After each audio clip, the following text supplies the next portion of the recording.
ya de vuelta acá en a las 8:45. Arrancamos ya con la segunda fase, con el análisis y las entrevistas de coyuntura nacional. Vamos a hablar en esta ocasión acerca del voto en el extranjero, que se está haciendo para que los guatemaltecos que viven fuera de Guatemala en el proceso electoral 2023 realmente tengan una oportunidad de ejercer sus derechos. Vamos a hablar entonces en breve acerca del voto en el extranjero y qué es lo que se está haciendo. Recordemos que estamos ya a 5 meses y medio de la convocatoria a elecciones generales. Pero como todos los martes, también saludamos a María Inés Rivera, que está acá en el estudio. ¿Qué tal?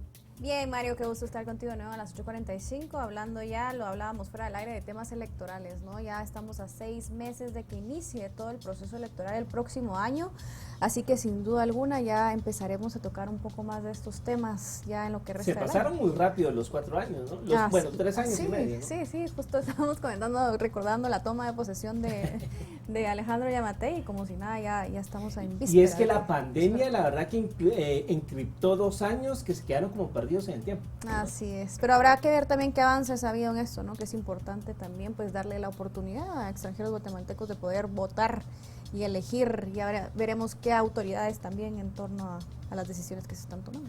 Por supuesto, y bueno, le ponemos en contexto porque el Tribunal Supremo Electoral espera que para el proceso 2023 ya no se limite la participación de los guatemaltecos residentes en Estados Unidos, sino que también puedan ejercer ese derecho al voto. Se está trabajando precisamente con el MINEX, un proyecto para que esto salga de una mejor forma que el último proceso electoral. Le vamos a presentar a nuestros invitados esta noche. Le damos la bienvenida a la doctora Blanca Alfaro, magistrada del Tribunal Supremo Electoral, también al licenciado Ricardo Joaquín Milián, jefe de Asuntos Internacionales del TSE, y al licenciado Justo Pérez, analista político. A los tres, bienvenidos, buenas noches.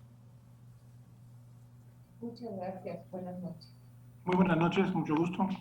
Buenas noches. Buenas noches a los tres, qué gusto tenerlos aquí con nosotros. Doctor Alfaro, quizás para arrancar con usted, bueno, en 2019, ¿verdad? Las elecciones donde los residentes ya en el extranjero pudieron emitir su voto en las elecciones pasadas. Sin embargo, pues, ¿qué avances o qué de nuevo podemos esperar ya para las próximas elecciones de 2023? ¿En qué se está trabajando desde el Tribunal Supremo Electoral? Primero, muchas gracias por la oportunidad, muchas gracias por el espacio, muchas gracias a Canal Antigua y a todas las personas que a estas horas tan hermosas de la noche también están escuchando Canal Antigua, y tenemos la oportunidad de poderles decir desde el Tribunal Supremo Electoral que estamos contentos porque, como usted decía, se avecina a la vuelta de la esquina la fiesta cívica más importante para nosotros los y las guatemaltecas, donde vamos a poder nosotros tener la soberanía que se nos es delegada un día a los guatemaltecos para poder emitir nuestro sufragio. Y tenemos que recordar también con buena fe y también con aplausos esa reforma 2016, donde se les permite a nuestros hermanos migrantes poder emitir su sufragio para presidente y para vicepresidente. Sabemos que el sufragio en el voto en el extranjero no es fácil y tenemos una cantidad ahí de ejemplos que es difícil para algunos otros países que ya tienen muchos años de experiencia en el tema del voto en el extranjero, y seguramente pues también el licenciado Justo Pérez, quien pertenece a la bancada Semilla como asesor y que también de alguna manera es politicólogo y también nos ha acompañado alguna vez, entonces de alguna manera también tiene experiencias en esa derecho comparativo de cómo ha sucedido. Pues el último ejemplo para nosotros fue la primera vez en el 2019, donde los guatemaltecos y las guatemaltecas residentes en el extranjero, principalmente en Estados Unidos, pudieron emitir su sufragio. Así que muchas gracias y qué bueno que podemos nosotros platicar, y gracias por la oportunidad. Ahora bien, licenciado Ricardo Joaquín Milián, si nos puede explicar, digamos, cuánto de presupuesto se ha destinado para esto, cuál va a ser la dinámica, la mecánica, y se lo pregunto porque ya la magistrada hacía mención de, digamos, la experiencia de otros países, pero digamos, en el caso muy concreto mexicano, el tema está estructurado para que el mexicano no vote. O sea, de verdad, o sea, la cantidad de mexicanos que votan en el extranjero, a pesar de que es una población considerable en Estados Unidos, votan muy pocos. Creo que para la elección de Peña Nieto votaron menos de 200,000 personas. Entonces, digamos, licenciado Ricardo Joaquín, ¿qué se está haciendo para que el tema se facilite y no sea precisamente esto, que se le complique al ciudadano poder ejercer el voto? Gracias. El Tribunal Supremo Electoral está consciente de las vicisitudes que enfrentan los guatemaltecos migrantes. Conocemos las dificultades que existen para la documentación en el exterior. Es algo que trabajamos nosotros muy cerca de la mano con el RENAP y el Ministerio de Relaciones Exteriores. En estos momentos nos encontramos en la última etapa del empadronamiento que abarca hasta los primeros meses del año 2023. Estamos concentrando nuestros esfuerzos en realizar la mayor cantidad posible de jornadas presenciales en el extranjero, acompañados siempre de los distintos consulados que nos han apoyado bastante, no solo con la logística para preparar nuestras mesas de empadronamiento, sino también con la divulgación en radios locales, televisoras locales, y haciendo ese llamado a los guatemaltecos que nos entusiasma ver que ellos también están muy conscientes de la necesidad de su voto por ser un factor importante para la sociedad guatemalteca. Ahora, licenciado Pérez, quizás para escuchar también un poco su análisis en torno a esto, hablar un poco acerca de las elecciones 2019, ¿verdad? ¿Cómo estuvo la afluencia en aquel momento en votaciones en el extranjero y sobre todo, pues qué deficiencias en aquel año identifica usted que sin duda alguna pues habrá que mejorar para el siguiente proceso electoral? Muchas gracias, muy amable. Sí, siempre se ha debatido sobre este tema. Sin embargo, antes tengo que hacer una aclaración. Mi nombre es Justo Pérez Gramajo, soy abogado y notario, analista político. No pertenezco a ninguna bancada del Congreso de la República, ni como asesor, ni como asistente. Sin embargo, sí tengo un homónimo que comparte mi mismo nombre, primer nombre y primer apellido. Tal vez por eso me confundió la señora magistrada. Pero somos personas distintas. Yo soy analista independiente y ejerzo la carrera liberal, ¿verdad? Profesión como abogado y notario. Bueno, aclarado eso, le tengo que comentar algo. Esto es precisamente lo que se debate acerca de la conveniencia o no de tener el voto de los ciudadanos guatemaltecos residentes en el extranjero, como se le denomina adecuadamente.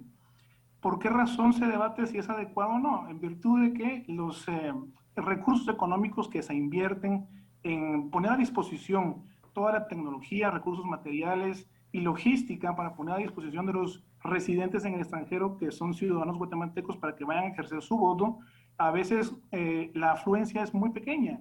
En realidad, el padrón electoral que el Tribunal Supremo Electoral existe y tiene de los guatemaltecos en el extranjero. Entonces se pone a pensar uno realmente si valdría la pena hacer ese gran esfuerzo económico de parte de Guatemala para poner a disposición esos votos en el extranjero. La conclusión es que sí, se debe de hacer cualquier tipo de esfuerzo para llevar a nuestros ciudadanos guatemaltecos en el extranjero, se debe de hacer, y cualquier esfuerzo es necesario para garantizarle el libre ejercicio de sus derechos políticos, de sus derechos ciudadanos. El simple hecho de que ellos estén residiendo afuera de nuestro país no significa que pierdan sus derechos, al contrario, los mantienen y siguen con sus derechos políticos de decidir acerca de las autoridades que se elijan en su país de origen, como es Guatemala.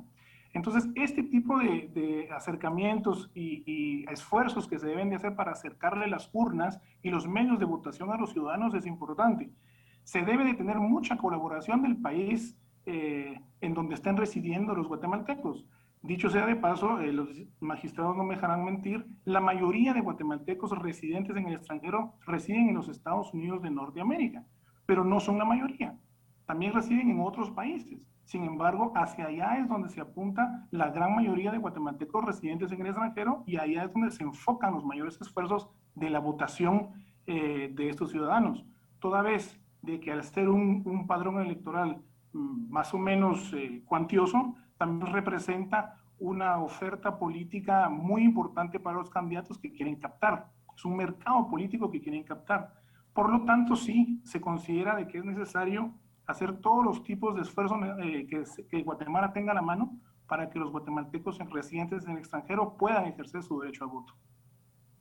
Ahora bien, magistrada Blanca Alfaro, digamos, ¿cómo esto se está compaginando o se está coordinando con el tema del RENAP? Digamos, para tener una cifra concreta. Lamentablemente ni siquiera tenemos un censo certero que nos diga cuántos guatemaltecos somos acá viviendo en este país.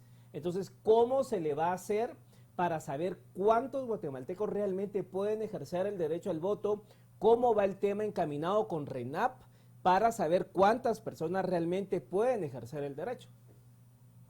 Recordémonos, muchas gracias por la pregunta y también pido disculpas al licenciado Justo Pérez, pero cabal, Justo Pérez se llama el licenciado también abogado, que es asesor de la bancada Semilla, entonces tienen ahí una complicación de primer nombre y primer apellido, pero gracias por la aclaración y pedimos perdón ahí. Claro, RENAP es una parte importantísima, imagínense los considerandos de la ley que hoy tenemos en cuanto a la identificación y a la autoestima de las personas, de poder dejar ahí un registro desde que nacemos hasta el día que dejamos de existir como seres humanos. El RENAP precisamente nace para el fortalecimiento y así lo dice el primer preámbulo de la ley del RENAP.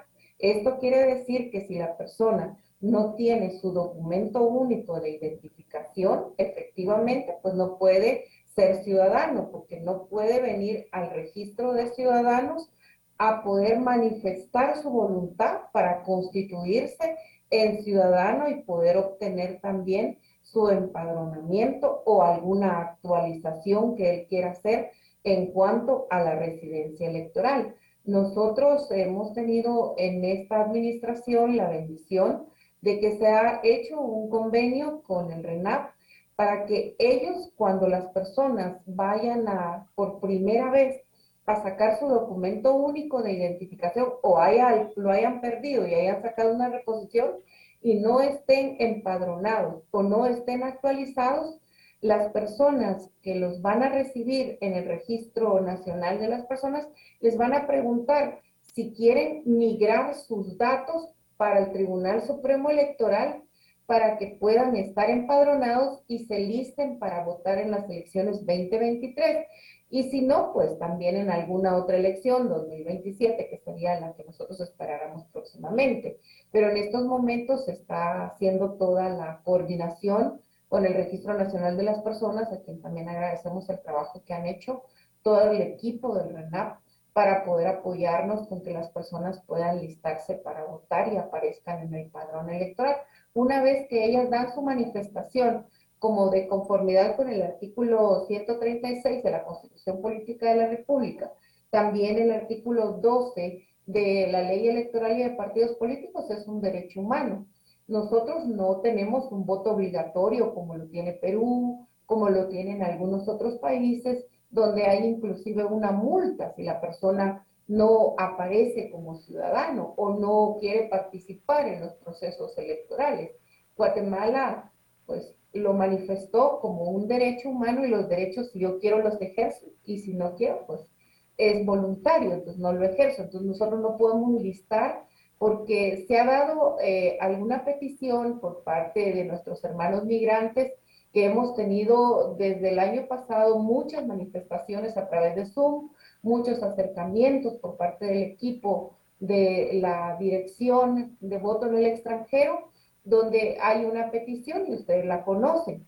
Ellos dicen, bueno, ahora listemos 350,000 o 400,000 que, como decían ahora en una de las citaciones al Congreso, que existen pues bastantes guatemaltecos y si no tenemos nosotros aquí una estadística, como decía usted, en la cual podamos nosotros decir que a ciencia cierta, porque todos los días estamos o naciendo o estamos también en el deceso de la vida, que es lo normal. Entonces, todos los días va cambiando una estadística. Tenemos también un reporte del Ministerio de Relaciones Exteriores, donde hay el día de hoy más de 60,000 DPI que nunca fueron recogidos por parte de las personas que lo solicitaron en el extranjero. Por ejemplo, cuando uno ha ido y vamos a los consulados, algunas personas pierden su pasaporte en alguno de los aeropuertos y van al consulado más cercano, pero como no llevan el documento único de identificación y tienen que sacarlo, y como ya ahora también ellos también enrolan dentro de algunos consulados, ahí lo pagan, pero es el requisito para sacar la certificación para que les puedan emitir el pasaporte. Pero como regresan al país, o algunos otros guatemaltecos también son deportados o también se regresan por su propia voluntad, no sabemos a ciencia cierta cuántos guatemaltecos hay. Y nosotros tenemos una complicación al respecto. Si yo quiero, yo estoy empadronada y mi residencia electoral está en Mazagua. Pues ustedes que amablemente me han invitado algunas otras veces y pues platicamos muchísimas veces cuando yo era alcaldesa de Mazagua, yo no puedo, si yo viajo a Estados Unidos y solicité allá algún documento y aparezco en un padrón universal en Estados Unidos, yo ya no podría ser candidata a Mazagua porque me pide una territorialidad. ¿Dónde estoy yo con residencia electoral?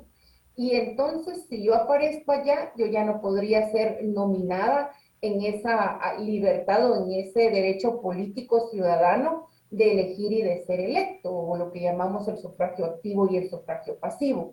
Para nosotros como tribunal, pues en estos momentos lo importante es las jornadas que estamos haciendo, el llamado a que nuestros hermanos migrantes que tienen ese liderazgo como guatemaltecos nos acompañen para que puedan invitar a otros hermanos guatemaltecos a través de las distintas plataformas también electrónicas e informáticas que nosotros tenemos, para que un call center también puedan acompañarnos en este proceso electoral 2023 que está a la vuelta, como ustedes decían, y pues esperamos que en los primeros días del mes de enero nosotros tengamos nuestra convocatoria para que el guatemalteco o la guatemalteca que tenga interés en participar para elegir o que la elijan a él o a ella, pues pueda tener los documentos necesarios de conformidad con las normas que ya están establecidas en nuestro país, la Constitución y la Ley Electoral y de Partidos Políticos, el Código Municipal, dentro de otros, ¿verdad? Licenciado Miliani, hablando un poco acerca del empadronamiento, pues sin duda alguna es un tema importante en esto que estamos hablando del voto en el extranjero. ¿Cómo funciona el empadronamiento, digamos, afuera para gente migrante que está residiendo en otros países? Porque, digamos, parte de los defectos que se vieron en el proceso electoral anterior fue que la gente que residía en otros países tenía que acercarse a los consulados, por ejemplo, empadronarse, y que pues eso era un costo de tiempo sin duda alguna para los migrantes.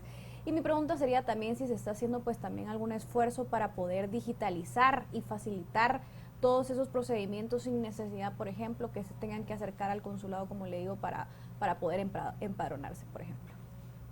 El Tribunal Supremo Electoral, consciente de las vicisitudes que surgieron en el proceso del año 2019, desarrolló un aplicativo en la página que es portalweb.tse.org.gt, el cual es un sitio nuevo en el cual la persona puede registrar su residencia electoral actual.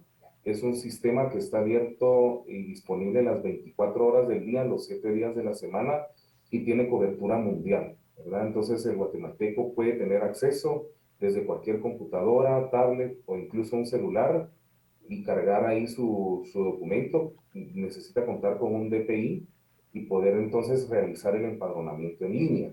Adicional a eso, hemos trabajado muy de la mano con las jornadas que hace el Ministerio de Relaciones Exteriores a través de los consulados móviles. Hemos tenido la oportunidad de viajar a ciudades que concentran un número significativo de guatemaltecos, en las que el consulado pues sale de su sede central de establecimiento como tal y se traslada hacia una ciudad lejana, y nosotros hemos tenido la oportunidad de acompañarlos. Incluso el RENAP ha acompañado al Tribunal Supremo Electoral, y en esa oportunidad el guatemalteco se presenta, entrega su DPI y se realiza el proceso sin ningún costo.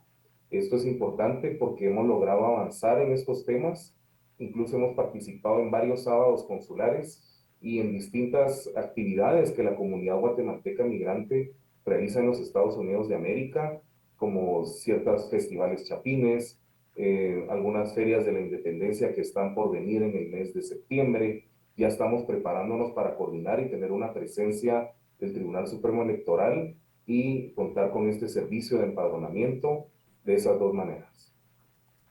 Ahora, licenciado Justo Pérez, si esto lo vemos, digamos, desde una perspectiva, si uno hace la comparación ya como se ha hecho con otros países vecinos, pues digamos, los resultados del voto en el extranjero no inciden en el resultado final de una elección. Y vuelvo a lo mismo, en el caso de México son como 43 millones de mexicanos viviendo en Estados Unidos y en la elección de 2012, lo acabo de chequear, votaron 218,000 mexicanos de 40 millones de mexicanos. O sea, el sistema mexicano está hecho para que no voten.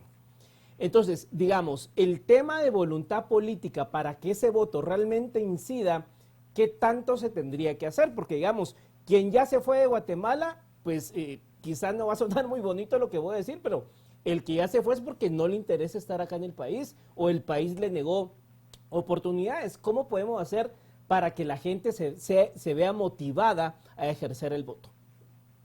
Sí, muchas gracias. Precisamente iba a decir eso, el voto en el extranjero de residentes guatemaltecos en el extranjero viene a raíz de las reformas a la ley electoral del 2016, que respondieron a una necesidad de homologar el sistema político electoral de Guatemala a la altura de los otros países que ya contaban con este tipo de facilidades y normativa en sus países, por ejemplo, Costa Rica, México, como usted menciona, República Dominicana, no digamos del Cono Sur, Colombia, Venezuela, Chile, Argentina, etcétera, que ya contemplaban dentro de su legislación la posibilidad del voto de sus residentes en el extranjero. Ahora, ¿cómo motivarlos para que participen? Es lo que decía la magistrada anteriormente, el voto pasivo y el voto activo. Es decir, las personas que tienen el derecho a ir a votar, a emitir su sufragio y a elegir, también tienen a su vez el derecho de ser electos. En determinado momento podrían ser sujetos de una elección. Nos hemos dado cuenta que acá, la vez pasada, en las elecciones, la primera vez que Guatemala lo implementó en el 2019, ya se hizo una campaña proselitista abierta por parte de grupos políticos allá en los Estados Unidos de América, y ya se cuentan con representantes acá en Guatemala que representan a la comunidad migrante de Guatemala y con muy buena participación en Guatemala, ¿no? Y con puntos muy valederos también dentro del Congreso, que defienden y enarbolan derechos de los migrantes en Estados Unidos, de los migrantes guatemaltecos en Estados Unidos, y que ejercen la mejor de las representaciones. ¿Pero por qué razón? Porque si es necesario votar por determinado candidato, pues ellos también necesitan ser escuchados y ellos también necesitan participar y hacerse elegir también. Esta es una forma de motivarlos, uno. Dos, también es una forma de decirles, bueno, si ustedes que son los migrantes guatemaltecos residentes en el extranjero son los que en la gran mayor medida, después junto con las exportaciones, incluso antes que las exportaciones, representan la mayor inyección a la economía de Guatemala, pues entonces ustedes también tienen derecho de decidir a quién eligen como sus representantes y como su presidente. Eso es aquel viejo adagio que el que paga realmente y el que tributa tiene derecho a elegir la autoridad. Y eso es precisamente el mensaje que se les tiene que dar a los migrantes. Ustedes contribuyen grandemente al sostén económico de Guatemala. Por supuesto, entonces también que Guatemala tiene que hacer todo lo posible para que ustedes también decidan sobre su destino político y decidan acerca de qué representantes quieren que los representen tanto en el Congreso, como ya se ha dado, y el voto en el extranjero que está ahorita, hoy, solo para presidente y vicepresidente de la República. Sin embargo, como los derechos cívicos y políticos no se han perdido, entonces muchas personas que mantienen esta doble nacionalidad y que ya han podido estar en Estados Unidos con su nacionalidad estadounidense y guatemalteca, pueden venir y hacerse elegir acá en Guatemala y formar parte de nuestro Congreso. En resumidas cuentas, ¿cómo se les motiva? Pues que participen, participando en el proceso político electoral y tomando en sus manos las decisiones políticas que Guatemala les confía. Doctora Alfaro, bueno, hablando un poco de recursos, ¿verdad? Que siempre se habla del tema, cuánto va a implicar esto en costos y si usted nos puede, digamos, si ya se tiene estimado cuánto implicará, si será mucho o no se tiene contemplado que sean muchos los recursos que se va a invertir en esto y sobre todo se habla de habilitar 39 centros de votación, si ya se sabe pues en dónde se piensan habilitar también. En estos momentos nosotros estamos viendo que estamos en el año preelectoral. Recordémonos que hubo una asignación, pero es para la compra de los data centers y del equipo puramente de cómputo. Y ahora tenemos nosotros que esperar la asignación presupuestaria del año 2023, donde se le da la asignación para voto en el extranjero, según lo establece el artículo 12 de la Ley Electoral y de Partidos Políticos. Las elecciones 2019 se le asignó 25 millones de quetzales, que cuando nosotros vamos a ver, pues son 3 millones y algo de dólares. Cuando nosotros hemos recibido ahora un documento por parte de las autoridades de Estados Unidos, donde se nos notifica que si nosotros queremos hacer una elección necesitamos tener seguros, necesitamos contratar seguridad privada y necesitamos también ver todo el equipo que nosotros vamos a tener para someterlo a la decisión de los registros normales que ellos como Estado realizan como país y nosotros también ingresarlo a través del Ministerio de Relaciones Exteriores, quien es nuestra contraparte en este sentido. Habría que, pues, sería para nosotros importante porque me encanta escuchar a su compañero que se me olvidó un poquito su nombre y pido disculpas, pero México realmente es una potencia. Y cuando hablamos nosotros de esa cantidad de millones y hablamos de los que votaron, hay un análisis del doctor Córdoba, con todo respeto. Y el doctor Córdoba analiza el caso de Perú, analiza el caso de Colombia, analiza el caso de España y analiza el caso de República Dominicana con voto en el extranjero. Y los resultados siguen siendo los mismos. México tiene diputados que representan a los connacionales en el extranjero, en el Senado. Guatemala todavía no ha dado ese paso del distrito 23, o sea, México tiene inclusive, nosotros vemos ahora el voto postal, también ha hecho los ensayos y se ha atrevido ahora a dar el salto al voto también a través de la metodología o la ciencia de la informática, o sea, nos ha avanzado muchísimo. Y la geopolítica internacional ahora nos dice a nosotros que en muy pocos años en Estados Unidos va a haber un presidente mexicano, que ya tienen ellos prácticamente cuando vamos a los supermercados, nosotros encontramos todo lo que encontramos en México o en Tapachula, en Estados Unidos. Entonces realmente son una fortaleza y nosotros esperaríamos que pudiéramos contar con más recursos, porque si contamos con los 25 millones de quetzales, en Estados Unidos son dólares.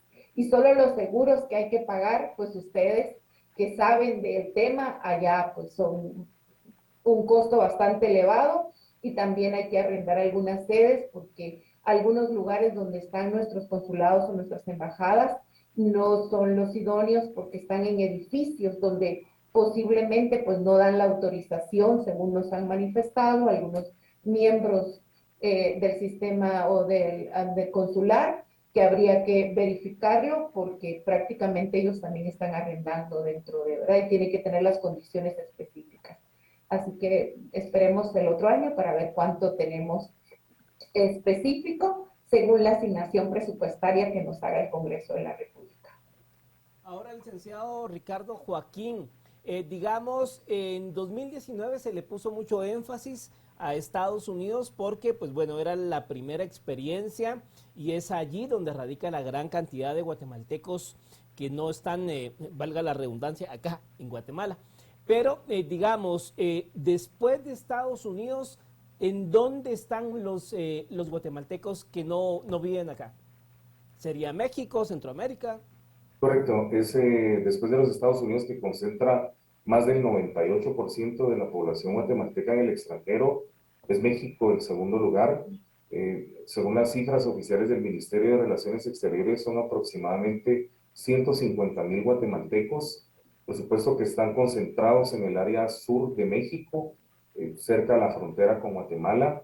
Encontramos también en Canadá un número significativo de guatemaltecos, y también en Centroamérica, en Belice principalmente, donde hay una concentración fuerte de connacionales. Ahora, licenciado Pérez, bueno, hablando un poco, ya se hablaba de que se van a estar habilitando 39 centros de votación en 5 países, digamos, ¿cómo evalúa usted esta decisión? ¿Considera que vale la pena pues empezar por estos 39 centros? ¿Debería de ser un plan de ir abarcando poco a poco, digamos, más centros, ¿verdad? En el proceso electoral 2019 se empezó con un plan en Estados Unidos, ahora pues se busca algo más ambicioso. ¿Cómo evalúa usted este punto en específico? Sí, muchas gracias. Vea, todo esfuerzo es necesario. Por supuesto que yo veo de una manera positiva. Como ya dije, tenemos que acercar a nuestros connacionales en el extranjero los recursos para que puedan ejercer su sufragio. Las cifras que acaba de dar el licenciado pues son abrumadoras. El 98% están en Estados Unidos, entonces debemos de poner atención ahí, sin descuidar el otro 2% que están en los demás países que ya se mencionaron anteriormente. Sin embargo, el Tribunal Supremo Electoral depende del presupuesto que para el efecto le dé el gobierno central. Y entre más presupuesto tenga, es mejor y mayor la cobertura que podrá tener el Tribunal Supremo Electoral en acercar los centros de votación a los migrantes. Ojo que dijeron Centroamérica, México, Estados Unidos y Canadá. No hay caravanas de migrantes yendo hacia Venezuela o queriendo ir a Nicaragua o queriendo ir a Cuba. Entonces, por ahí no nos tenemos que preocupar. Tenemos que voltear a ver al norte. Entonces, eso es un detalle importante, porque allá es más caro, como bien dijo la licenciada, es en dólares. Y entonces, en ese sentido, el gobierno tiene la responsabilidad de dotar al Tribunal Supremo Electoral del presupuesto necesario para que este derecho que los migrantes tienen se les acerque, se les haga más fácil a la hora de votar. La reglamentación actual establece que dentro de los consulados se puede hacer con apoyo del Ministerio de Relaciones Exteriores. Ahí se están denominando los centros de votación y a donde los migrantes pueden llegar. En la medida que vaya más afluencia de migrantes y que haya más votantes con nacionales en el extranjero, dependerá también de las condiciones del país en donde residen, en el 98% es Estados Unidos, y de la calidad también con que ellos gozan, de que tienen allá, ¿no? La calidad con que ellos están residiendo en Estados Unidos. Muchos migrantes, y hay que decirlo acá, tienen temor de acercarse al consulado guatemalteco el día de las votaciones por temor a una posible represalia del país anfitrión de que los puedan deportar. Aunque ya se ha reiterado en varias oportunidades que Estados Unidos se abstiene de ejercer ese derecho en ese preciso momento. Pero recordemos de que es un derecho también de Estados Unidos y los demás países ejercer su derecho migratorio cuando ellos lo tengan a bien.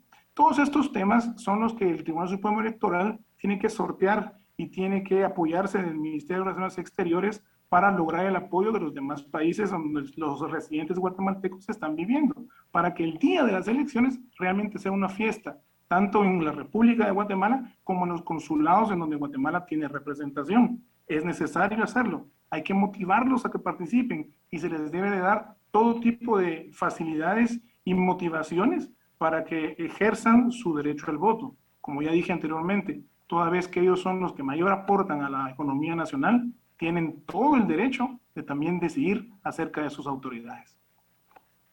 Ahora bien, magistrada Blanca Alfaro, digamos, ¿cómo va a ser la ponderación o cómo sería la ponderación para, en el caso de Estados Unidos, será, digamos, usted ya nos aclaró el tema de los presupuestos, pero a la hora de ejecutar este plan, se va a ponderar en donde estén la mayor cantidad de guatemaltecos concentrados por estado. Prácticamente en todos los estados de la Unión Americana hay guatemaltecos viviendo, pero por supuesto hay estados donde hay más.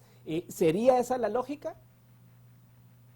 Claro, ya hay análisis y hay mapeos precisamente de donde nosotros hemos encontrado el Ministerio de Relaciones Exteriores hace jornadas de sábados consulares y hay registros dentro de dichos consulados de dónde hay más afluencia de guatemaltecos y es ahí donde se hicieron en el 2019 los primeros centros de votación.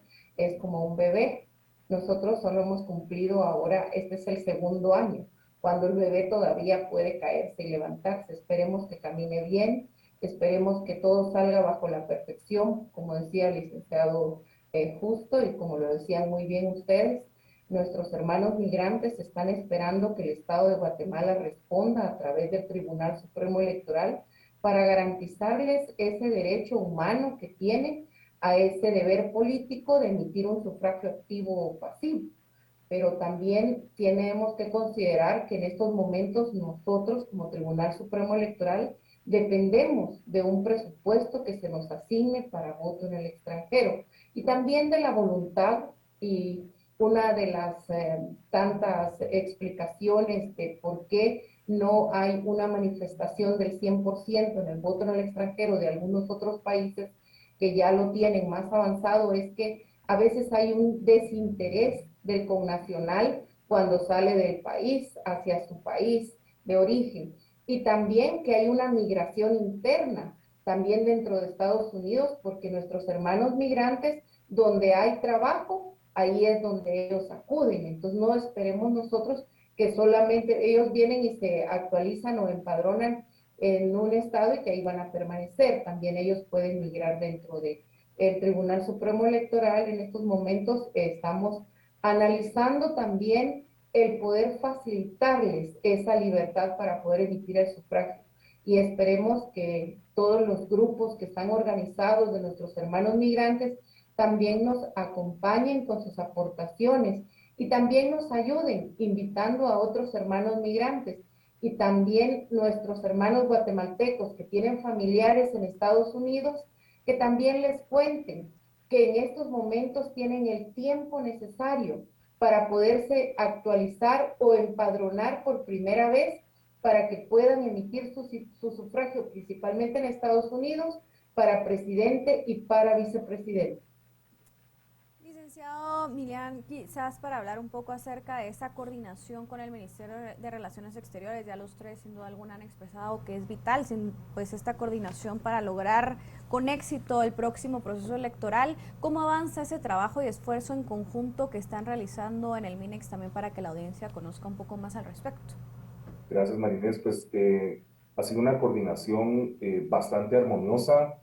El 8 de marzo del año 2022 suscribimos un convenio de cooperación interinstitucional entre el Tribunal Supremo Electoral y el Ministerio de Relaciones Exteriores. Por supuesto, ha sido una relación bastante cercana, muy fluida, ha habido mucha apertura por parte de las autoridades guatemaltecas del Ministerio de Relaciones Exteriores y también de los diversos cónsules y embajadores en el extranjero. Ellos nos han apoyado muchísimo, no solo en el acercamiento hacia la comunidad guatemalteca, hemos logrado alcanzar lugares bastante remotos que en ninguna oportunidad anterior habíamos tenido la oportunidad de llevar el derecho humano a elegir, ¿verdad? Entonces el tribunal tiene una relación bastante segura y sólida con el ministerio. Nos han no solo acercado, como indicaba, con la comunidad guatemalteca, sino también con ciertas organizaciones de liderazgo migrante y por supuesto hemos tenido acercamientos a través del ministerio con diferentes organismos internacionales, la Organización de Estados Americanos, Naciones Unidas a través de OIM, hemos también tenido acercamientos con el gobierno de los Estados Unidos a nivel federal y a nivel estatal, lo que ha permitido tener un conocimiento más concreto de cuál es nuestra legislación electoral y cómo se va a aplicar para el evento electoral del año 2023. En resumidas cuentas, estamos sumamente agradecidos con la cooperación interinstitucional que hemos recibido de parte del Ministerio y de sus diversos cónsules. Ahora bien, licenciado Justo Pérez, ¿cómo cree usted que la comunidad migrante, por lo que hemos podido leer o las noticias, se está preparando para este evento 2023. Hay que recordar que entre el 2019 y este evento, 2 años de locura de pandemia, una inflación terrible en Estados Unidos, una situación económica que nos ha golpeado a todos, pero allá la situación con la inflación está bastante preocupante. ¿Cree usted que en medio de todo eso el migrante guatemalteco va a acudir a las urnas allá? Bueno, esperemos que sí lo haga. Todos los anteriores tópicos que usted dijo, las situaciones en las que está viviendo el migrante en Estados Unidos, por supuesto que ellos están en la lucha por sobrevivir, si no no estarían allá. Ellos tienen que vivir y tratar de salir adelante. Y esa es la lucha diaria en la que están. Sin embargo, hay comunidades que ya están establecidas y que por supuesto que les interesa la toma de decisiones que se haga en Guatemala porque les repercute directamente a ellos. Y eso es algo que tenemos que tener nosotros bien claro. ¿Por qué es que hay migrantes en Estados Unidos? Es porque acá el estado de situación política, social y económica no les es favorable. ¿Y cómo se cambia esa situación? Pues tratando de que luchemos por un mejor país, tratando de ser una mejor patria, una mejor nación. Y por supuesto que esto se hace a través del mecanismo que tiene el ser humano en la sociedad para colectivamente trazarse sus rutas, que son la política y el ejercicio de la política. Y eso es precisamente lo que tienen ellos que enfocarse, y las comunidades que así lo tengan a bien y lo que quieran hacer, pues obviamente podrán ejercer su derecho de voto y tendrán que involucrarse en el proceso electoral que va a venir. Los demás migrantes, obviamente los recién llegados y las otras personas que no les interese, también van a marcar un gran abstencionismo, es decir, van a estar preocupados por el día a día y preocupados por hacer patrimonio y salir adelante. Pero eso es algo natural, que también acá en Guatemala se da. Los propios guatemaltecos residentes en Guatemala que vivimos acá, tampoco vamos a votar. Y las cifras de abstencionismo se han marcado repetidamente dentro de todas las elecciones desde el 85, salvo el 85, creo que fue la que más participación registró. De ahí todas las demás elecciones han sido con un alto porcentaje de abstencionismo acá en Guatemala. Y por supuesto, si eso es un fenómeno que se da a nivel nacional, por supuesto que se va a dar a nivel internacional. Máxime que nuestros migrantes están allá con problemas de papeles, en su mayoría, están con problemas de trabajo, queriendo salir adelante. Por supuesto que lo último que les va a importar es ir a votar. Sin embargo, no son todos. También hay una buena cantidad de migrantes que van a preocuparse por el destino de su país y que van a preocuparse por el destino del país de descendencia, muchas veces de sus hijos o de sus nietos, ¿no? Entonces debemos de tener en cuenta que este es un proceso de todos los guatemaltecos, estén en donde estén, vivan en donde vivan. El proceso de las elecciones es un proceso que nos atañe a todos, los guatemaltecos residentes en el país o en el extranjero. Por lo tanto, es necesario que el Tribunal Supremo Electoral y el Ministerio de Relaciones Exteriores hagan todo lo que está a su esfuerzo con los recursos que el gobierno les da para garantizar ese derecho y ese sufragio a los migrantes. Doctora Alfaro, digamos, si nos puede comentar un poco de los planes de trabajo que se tienen para los siguientes meses. Ya hablábamos al inicio del programa que estamos ya a 6 meses de la convocatoria para las elecciones generales, entonces, ¿cuáles serán esos siguientes pasos que ustedes estarán realizando? Si ya se tiene, pues, la visión también de cómo se llevará la logística en estos 5 países en donde, pues, se intentará llevar a cabo estos centros de votación. Digamos, si nos puede contar un poco más del plan de trabajo en los meses que se vienen. Muchas gracias, nuestra respetada María Inés. Estos 5 meses, porque ya no tenemos 6 meses, tenemos 5 meses para la convocatoria y no podemos nosotros aislar los planes del voto nacional del voto en el extranjero. Tienen que ir unidos. Y en estos momentos el Tribunal Supremo Electoral está haciendo todo el trabajo puramente administrativo. Guatemala tiene una bendición. Los constituyentes de 1985 hicieron un gran trabajo. Le dejaron al Tribunal Supremo Electoral la fase administrativa, pero le dieron a sociedad civil la parte del día D.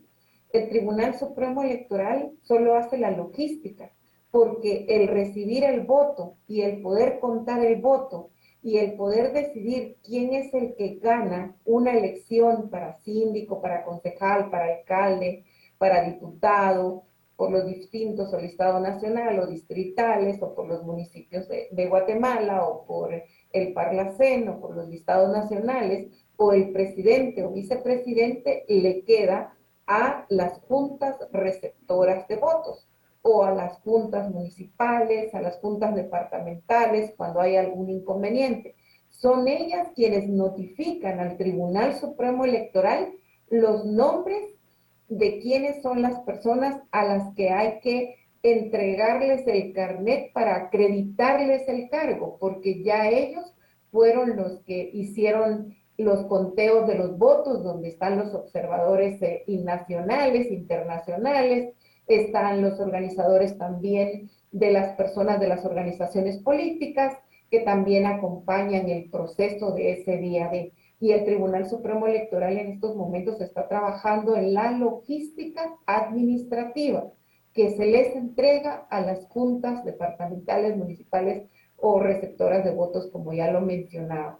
En estos momentos también estamos, como ustedes han visto, acompañándonos de los primeros diálogos con sociedad civil. También hemos tenido el acompañamiento de algunos organismos internacionales que también nos han acompañado. Hoy mismo tenemos en el Tribunal Supremo Electoral a una persona importantísima que tiene más de 60 eventos electorales en temas puramente informáticos, que vino a hacer un análisis de cómo está nuestro sistema informático, porque no podemos olvidar que seguramente la ciudadanía y las organizaciones políticas y ustedes también como medios de comunicación y también las personas que se dedican a hacer observación electoral o también el diagnóstico puramente política, como es el caso de quien hoy nos acompaña, del licenciado Justo Pérez, y que le agradezco sus comentarios tan acertados en cuanto al desencanto natural de las democracias y que pues las organizaciones políticas son las llamadas a encantar a nuestros hermanos guatemaltecos para que acudan a las urnas. No podemos nosotros como Tribunal Supremo Electoral, porque la oferta que va a ofrecer la filosofía partidaria son ellos, ¿verdad? Y los que van a nominar a los y a las candidatas. Pero en este momento nosotros estamos haciendo esos análisis con CAPEL para que nos hagan la evaluación del sistema informático y por supuesto para recibir también esos asesoramientos y esos consejos que van a ser vitales, y que en una próxima ya hicimos las primeras presentaciones a los secretarios de las organizaciones políticas y ahora vamos también con los fiscales de las organizaciones políticas, también para presentarles desde el punto de vista informático qué es lo que estamos haciendo.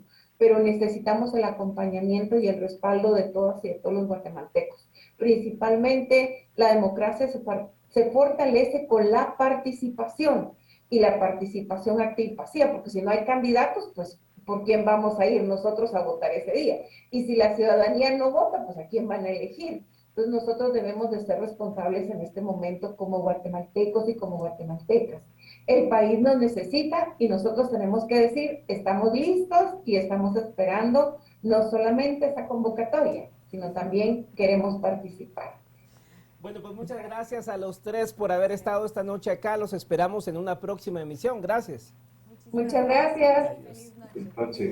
Bueno, Marinés, se nos acabó el tiempo, pero un tema sumamente importante porque efectivamente, como decía el analista Justo Pérez, pues los migrantes vaya que aportan tanto al país, así que ese derecho hay que dárselos definitivamente, ¿no? Así es, Mario, completamente de acuerdo contigo. Bueno, habrá que ver cómo avanza este tema. Como ya lo decía la magistrada, pues quedan 5 meses para la convocatoria, así que esperemos que el Tribunal Supremo Electoral esté resolviendo todos esos temas administrativos, ¿sí? Por supuesto. Bueno, nosotros nos vamos. Tenga un reparador descanso.